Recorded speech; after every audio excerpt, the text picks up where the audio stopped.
Welcome back to the Deep Six Wrestling Podcast. It is Saturday, August 13th, and it is Ryan here, and I'm going to talk about Emergence, Impact's latest Impact Plus show, which is also available on YouTube for Impact Ultimate Insiders, and I believe it was also on Fight. So yeah, we're going to talk about that. But before we do that, make sure to go and give our Twitter a look.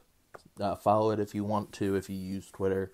Also, subscribe to the podcast on any of the different platforms that we are on, as well as subscribe to the YouTube if you want to listen to the podcast on there instead, as well as watch some of our videos that we do as well. So yeah, Impact Emergence. We start off with the pre-show, the countdown to Emergence. We had 2 title matches on there. The first was Brian Myers defending his digital media championship against Bhunpinder Gujjar. This is Bhupinder's first chance going for a title. He's still undefeated going into this match. Hasn't been pinned or submitted and any of that stuff. As Myers comes out, he takes a mic and starts running down the city of Chicago, saying that Bhunpinder has a better shot, as good of a shot as the Chicago Bears have at winning a Super Bowl. And this gets the crowd a little bit involved. But considering this is Chicago, and Chicago is known as like a hot crowd for wrestling, I would say this was probably one of the worst crowds that Impact has had in quite some time. I don't know what it was, but they were not interested in almost anything that was going on this show, besides maybe what happens with Sami and Maclin later on in the show, but there was almost no interaction at all on the show with the crowd and the wrestlers. Even when the wrestlers were trying to get heel reactions, minus some boos for Myers here, there really wasn't anything. It was a very weird crowd, and it definitely could take you out of it if you're like somebody who relies on crowd reactions to kind of keep you interested. It's a bit distracting when you see a bunch of people watching the show and getting no reactions. Gujjar immediately starts attacking Brian Myers right out of the gate here, and really quickly he has Myers on the ground, looking like he's going for the gargoyle spear to pick up the win super early, but Brian Myers does escape here. Gujjar would then follow him out out on the apron to try to keep up the pressure, but this would allow Brian Myers to get back into this match. Gujjar looked really good here, I thought. I think that he's been a very big surprise since showing up in Impact. Impact seemed to be very high on this guy. I had never heard of him. Didn't really see much of a presence anywhere else, but he's been a good part of Impact since showing up. And yeah, I think this was kind of a toss-up when it comes to predictions. Some people thought maybe he could have won this. Some people thought maybe Brian Myers was going to win this. I thought Brian Myers was going to retain. He does here. He does cheat a little bit by exposing the turnbuckle. And he throws Bhunpinder into it as they had done like a run into the turnbuckle. He had grabbed the turnbuckle pad that he had already tried to expose earlier in the match. He had loosened it, so when this happened, it exposed it, and it looked like an accident. He just throws Bhunpinder right into it, then rolls him up, grabs the tights. 1, 2, 3. Brian Myers is retained. Yeah. I thought this was a good match.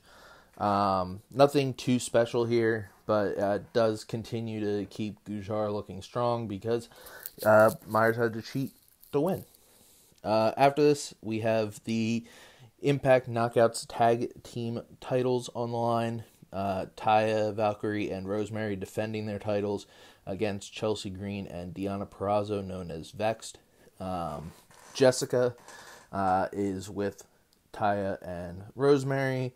And yeah, this started off really slow, I thought. I don't know what it is, but it just felt very, very slow to start this match off.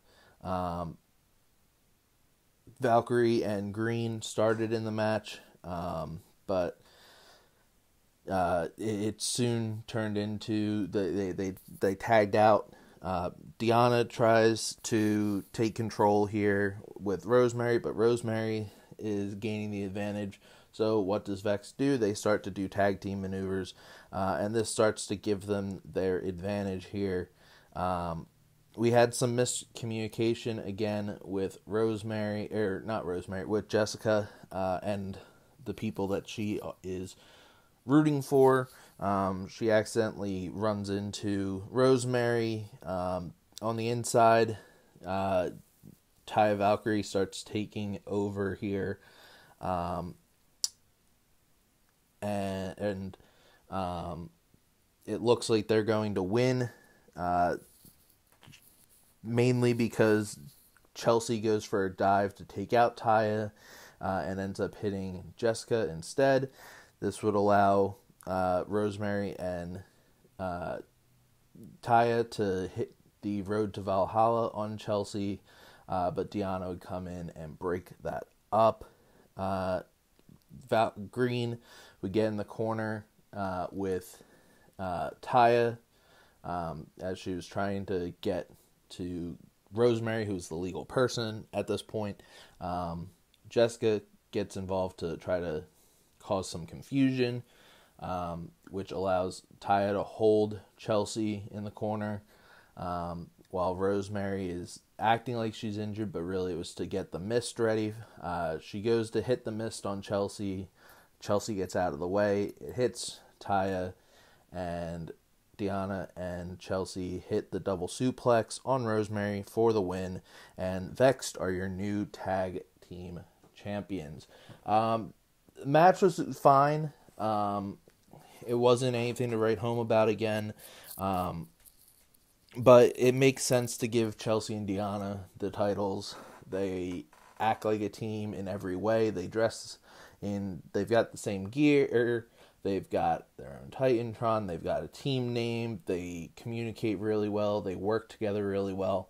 And I think this gives a little more prestige to the titles than having it with Rosemary and Taya. While they're a good team, it's just their issue is lack of communication and lack of trust. And it wouldn't have made sense to continue this reign based off of that, as well as their issues with Jessica and her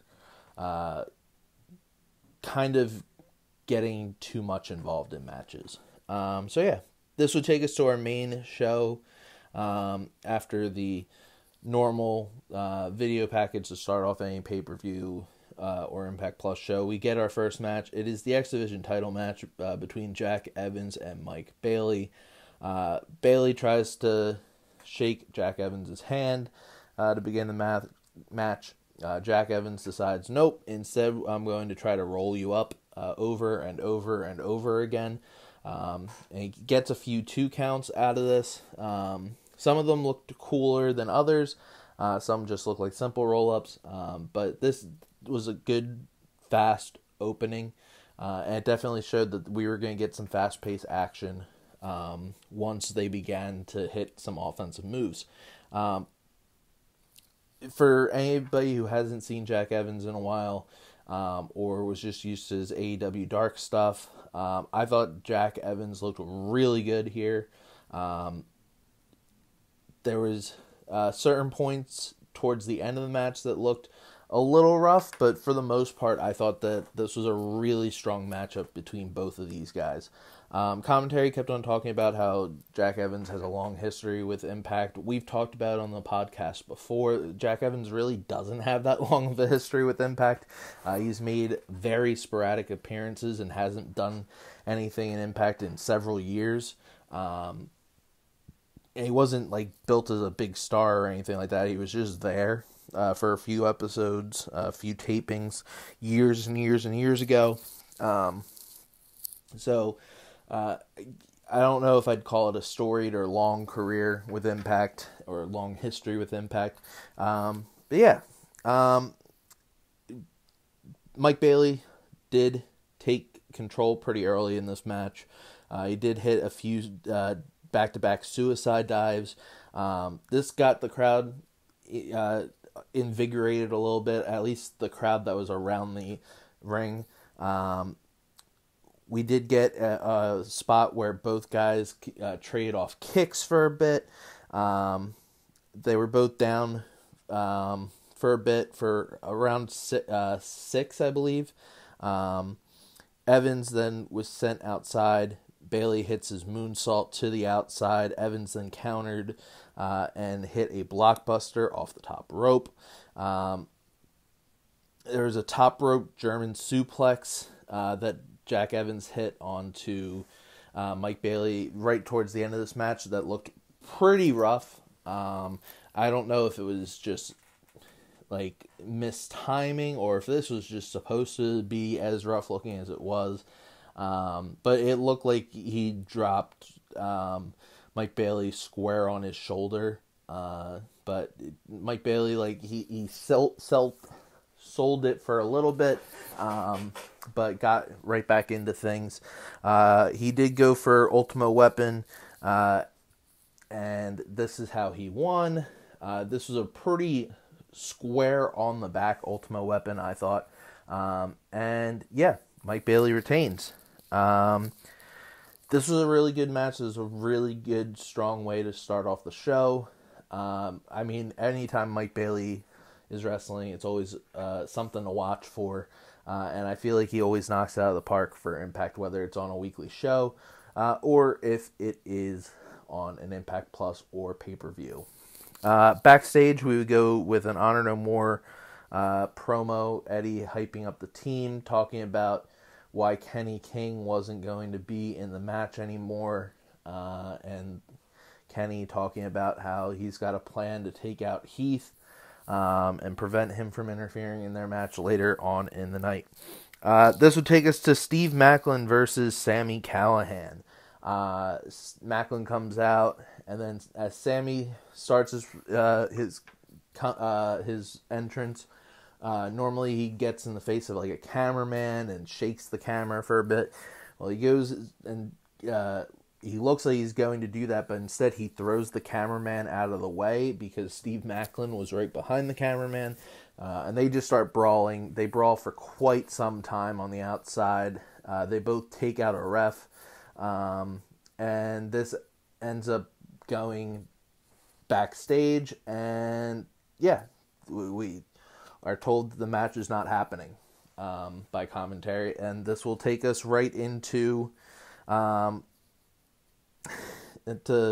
match with Violent by Design versus Chris Sabin and KUSHIA.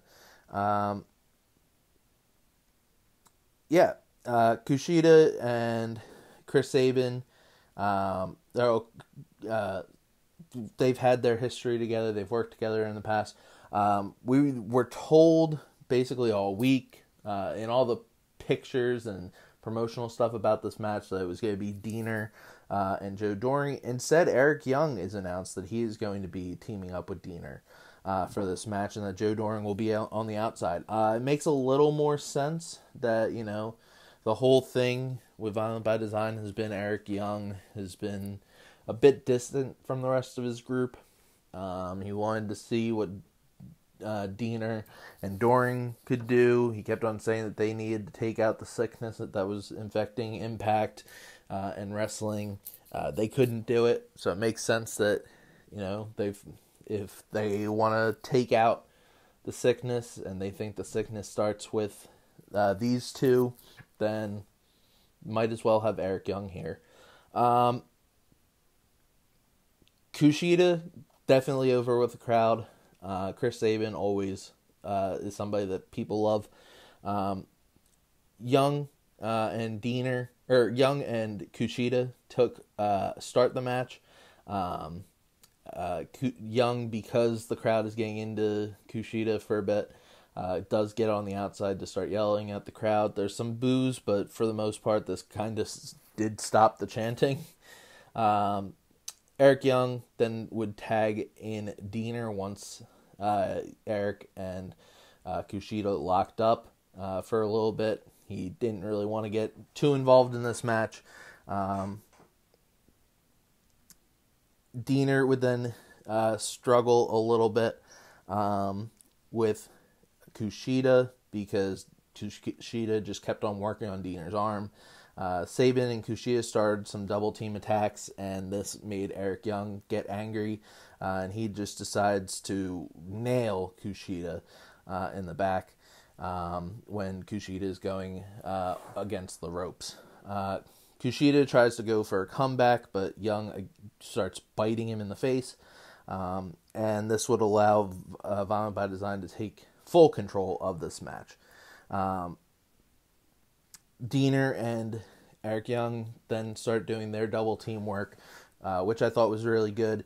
Eric Young, when he has been in since showing back up in Impact after being released from WWE, I thought Eric Young has shown that he is still a top guy for Impact, and he still is a great worker.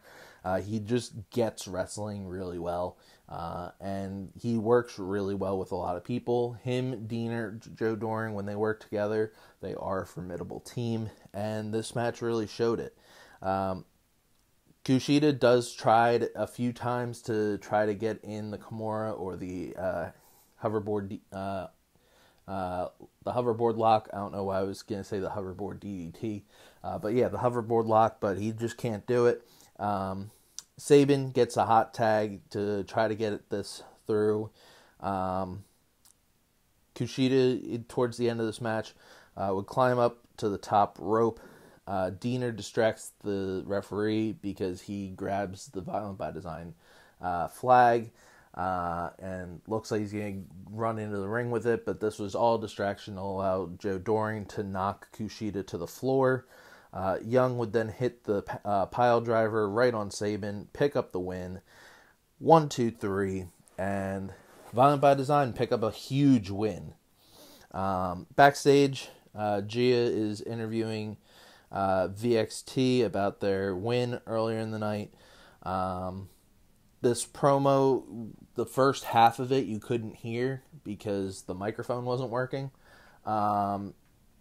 The second half was mainly just them talking about, we've said that we've been friends for years, been friends for over a decade, we've worked together for years, we've been planning this, we've had this in the cards for a while, it just makes sense that we won this, and we're going to basically run the division for a while.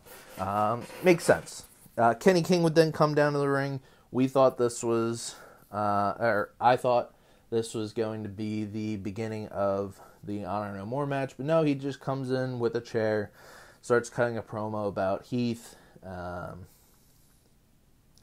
that he's challenging Heath to come out, and then all of a sudden you hear the crowd scream, and Kenny King's looking into the crowd, and you think, oh, maybe Heath is in the crowd, and Honor No More took him out in the crowd. No, it's Sami and Steve Maclin are brawling in the crowd. So Kenny King starts to cheer on the fights. He starts trying to give play-by-play, basically. And then Heath comes out from behind, hits dodges Kenny King's chair, and then hits him with the wake-up call, and then runs into the crowd. One of the moments of this Kenny King promo is Kenny King points to his chair and says that he has a concussion lined up for Heath. Weird flex on, saying that you want to give somebody a concussion. Weird flex. But yeah. Gia is for some reason in the crowd, and she interviews Heath and asks Heath if he's how's he feel, and he says, I've been trying to get all the members of Honor No More, and all of them are going to go down to the wake up call. And so she says, does this mean you're going to get involved with the Bullet Club Honor No More match since there is no rules? And Heath says, no, we talked about this. That's Bullet Club business. I'm not part of that. But if Honor No More win, then they can expect me to come out and hit them all with wake-up calls for the foreseeable future, basically. After this, we get Bandido versus Rey Horus in the AAA attraction match. I haven't seen Rey Horus in quite some time. Bandido I've seen a few times. I think the last time I saw him was Supercard of Honor against him versus Gresham. Commentary talks about how Rey Horus and Bandido have had a long history together. They also talk about how, Bandido is a former Ring of Honor world champion. He's well-traveled around the world. The crowd does chant Lucha for a bit at the beginning of this match. This was extremely fast-paced throughout, non-stop action. I think this was my match of the night up to this point. And possibly match of the night overall. I just felt like everything about this match was just really, really good. Bandido looked like he was going to be controlling this for a little bit, but Rey Horus would counter back nonstop. I thought that overall you'd think Bandido was going to win this. They hyped him up so much. But Rey Horus definitely held his own, and he definitely made it seem like it could go either way throughout this show. Bandido hit a twisting moonsault over the ropes to the outside pretty early on, which looked really cool. Rey Horus looked for a brainbuster back when they got back into the ring, but Bandido countered it, hit the Three Amigos. Rey Horus would then hit his own moonsault over the corner to Bandido on the outside, which was extremely cool. He also followed it up with a twisting 180 back on the inside. This would get a 2 count.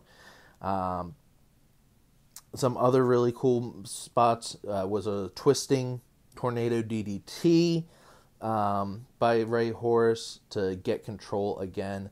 Probably the coolest part of this entire match, and probably one of the most impressive things on the entire show. Bandido picks Rey Horus up while Rey Horus is on the apron. Bandido picks him up with one arm wrapped around his head, shoulder area. And Bandido's on the second rope. Picks him up, pulls him over the ropes, hits him with a one-handed press slam. I thought that was really impressive. Bandido would hit a really nice frog splash. It would get a 2 count. Horus would go for a comeback, but this would go right into Bandido hitting the 21 plex on Rey Horus. Get the win. Big win for Bandido. This was probably the hottest the crowd got all night, I thought, and I think that this was well-deserved. Backstage, Gia is interviewing Moose. Moose says again that he is not working with Steve Maclin. He doesn't know how many times he needs to say it, but he's going to say it one last time. Sami Callihan would come and blast Moose And it's because he got thrown into Moose by Maclin. And then Maclin and Moose just start beating on Sami. They bring him back to the ringside area, continuing to beat him down. D'Lo Brown shows up with security and refs to break it up. Scott D'Amore comes out. He says, I should have known that this wasn't going to get a normal match from you two. And with everything involved, you know what? The people, we advertised the match. We're going to give them a match. But it's not going to be a traditional match. Moose, you are banned from the ring. You're not even supposed to be here, so get out of here. Maclin and Sami, you've got a one-on-one match, but it's no DQ. Anything goes. And once you guys get in the ring and everybody's out of here, we'll start. So we did get this match. I thought this was really, really good. Maclin took control pretty early on because, Sami was just being beaten down by two guys for a bit. Maclin throws a few weapons into the ring, including a Swiffer, which the crowd starts chanting for. Maclin picks it up, throws it to the outside, and basically says, fuck you to the fans. I thought this was great. Maclin would then go all out on Sami, trying to take control, which he did for a bit. He hit him with the caught in the crosshairs. Maclin would then get hit with a chair by Sami, which would start to bloody him up pretty bad. Maclin would hit a low blow on Sami once Sami started to make a comeback. Maclin would then run to the outside, or roll to the outside, go underneath the ring, grab a toolbox, and go through it. He dumps it into the ring. We've got some wire pliers. He gets rid of those. He finds some really weird zip ties that are already in the form of handcuffs for some reason. He keeps on trying to go and put these on Callihan, but he is not able to do it. Maclin hits the KIA as Callihan is fighting back, but he refuses to pin Sami off of this. Instead, trying again to put the zip ties again. But instead, Callihan makes his comeback. He does hit Maclin with a low blow now, and then ties Maclin up with the zip ties. This would allow Sami to hit the Cactus Driver 97 onto some of the wires and cables that were brought in as well from the toolbox. And with Maclin still tied up in the zip ties, it's an easy 1, 2, 3. I thought this was a good match. I don't think it needed as much of the stuff beforehand. I didn't need to keep on going through the crowd numerous times. Honor No More versus Bullet Club. We talked about how before the Impact on Thursday, Iceman intel was that Doc Gallows had suffered injuries at the hands of PCO from their street fight the previous week, and that there's no, but it seemed like Gallows might not be able to make this match. He is there. He's not taped up or anything, but commentary does make a mention that his shoulder is hurting from the street fight. Remember that there is a double stipulation for this match, basically. It is a 5-on-5, anything goes, so tags aren't needed. It's just basically a 10-man brawl for all here. But the main stipulation is that if Honor No More wins, then the OGK get their tag title shot against the Bullet Club in the future. If they lose, however, Honor No More must split up permanently. Maria does come out, but is heads to the back before the bell because she is not a wrestler. They said that she is not allowed to be at ringside for this. There's a stare down to begin the match, but they do start to brawl very quickly afterwards. Pretty surprising that you went back to back with the no DQ matches here. Anderson and Gallows found some chairs, some trash cans underneath the ring and started to give them out, throw them around. Hikuleo teased going for a somersault over the top rope, which got the crowd a little interested, but he didn't end up doing it because Taven caught him before he could hit the move. Taven was then sent flying. I thought this was pretty good. PCO would go for a PCO assault on the trash cans where Chris Bay was on, but Gallows drags him to the outside for safety, and PCO misses the move. Gallows and PCO would then start brawling for a while, and this would lead to, I guess, the spot of the match, but so they go into the crowd, and there's like a little elevated area of the arena, so they go to that area, and PCO just, Gallows can't lift PCO up onto the railing, so PCO just gets himself up there, and then just holds himself there, and then Gallows just kind of pushes really weakly PCO, who then clearly just jumps off and lands into tables, but you can't see any of that. You just hear it. And the crowd is really happy about it that's around it, but you couldn't see this on the TV, and it looked very weird. Gallows, again, is supposedly having an injury, so makes sense that he couldn't lift PCO up, but for him to just easily take control over PCO over this, I thought was a little weird.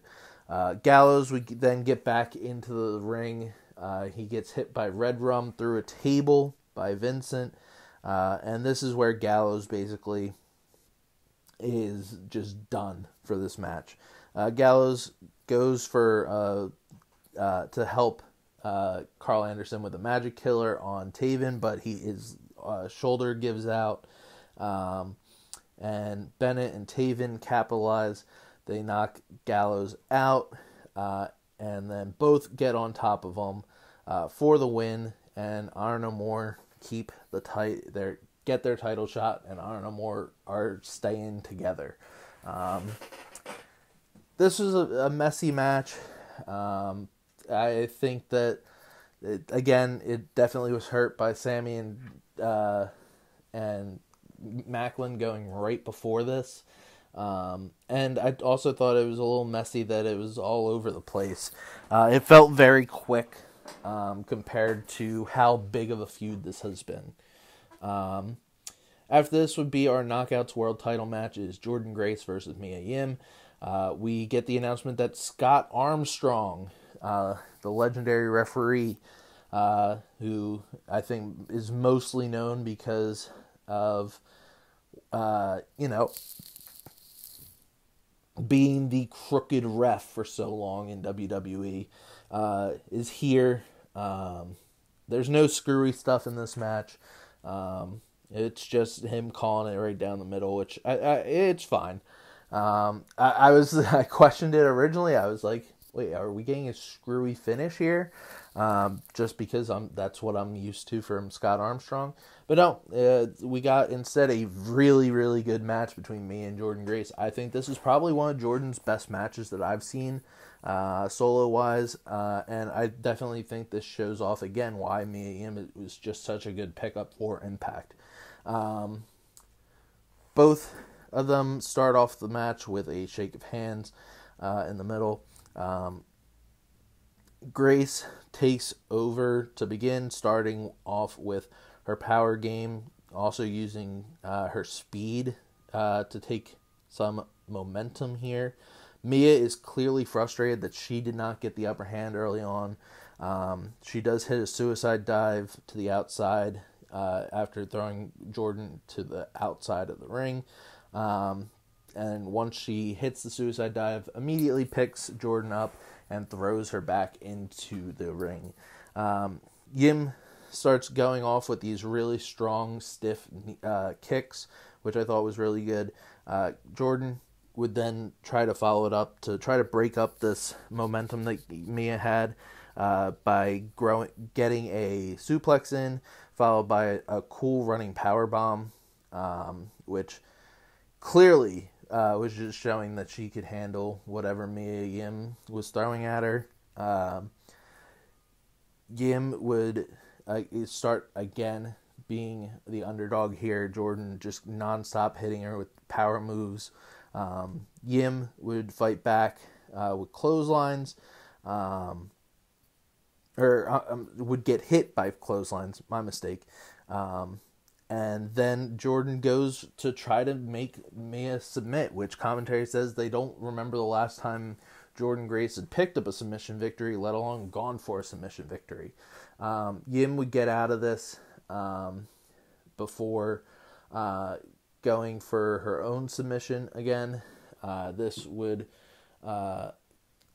she'd get out of this, and then it would hit a headbutt onto Jordynne.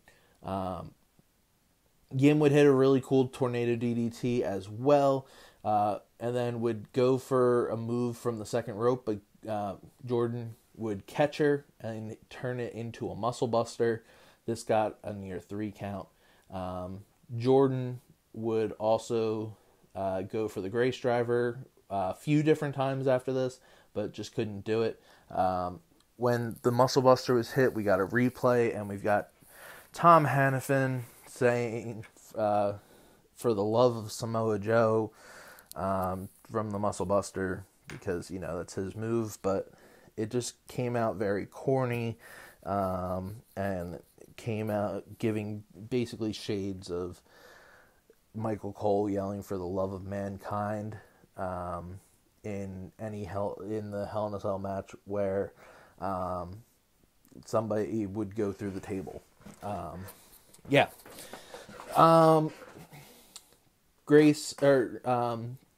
Mia Yim would hit a code blue from the top rope. That looked really good.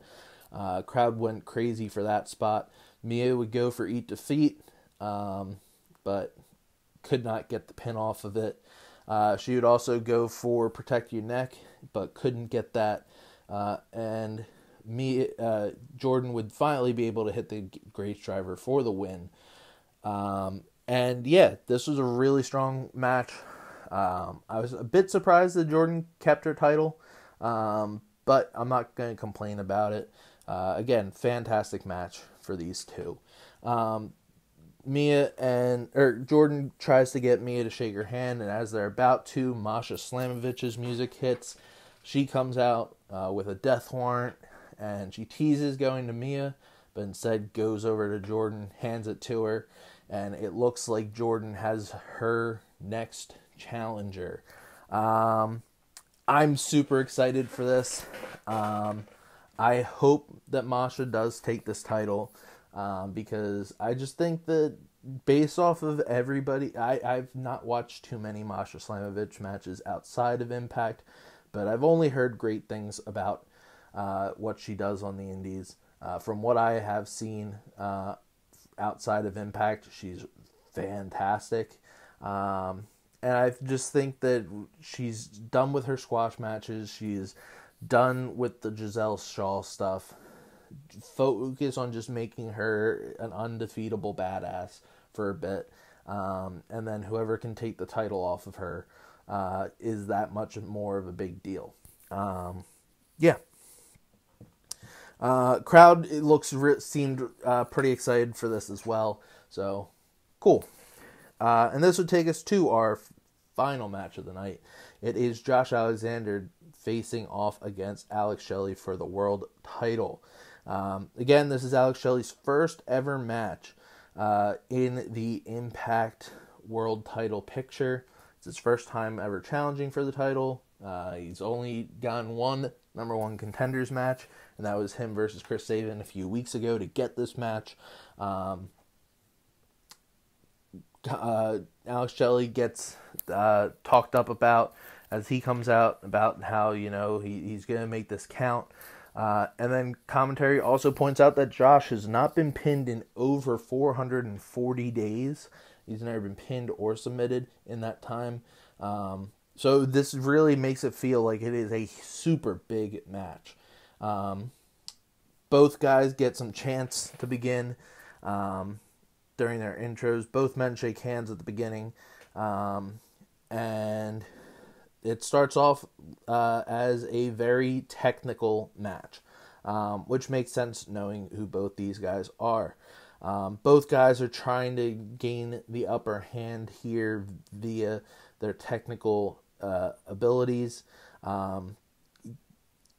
Alex Shelley would take control first, and to just show how serious he was, he would grab the headgear that Josh wears, take it off of him, and then toss it back at him while he was on the ground. Just showing that he wants the best that Alexander can get, but he's not afraid to get a little bit dirty here. Shelley would bring out that aggressiveness throughout this match. Alexander would take control for a little bit here after this aggressive side of Shelley first is shown. He gets a really big boot to the side of the head.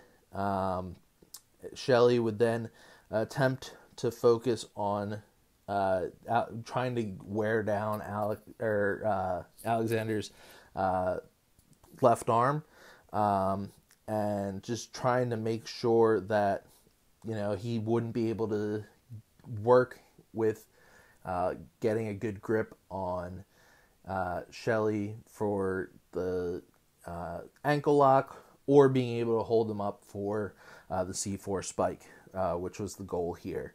Alexander, on the other hand, would constantly keep on working on Alex Shelley's legs, but realized that, if Shelley is going to keep on trying to work different parts of my body, I need to try to wear him down so he's not able to do that. So he starts going for some upper body and mid-body shots as well. Back and forth offense throughout this match. Nobody really felt like they had control for too long here. Shelley would hit a really nice tilt-whirl head scissors right into a Border City stretch, which looked good. Alexander was able to escape rolling to the outside. Shelley would follow out, but Alexander would run back into the ring.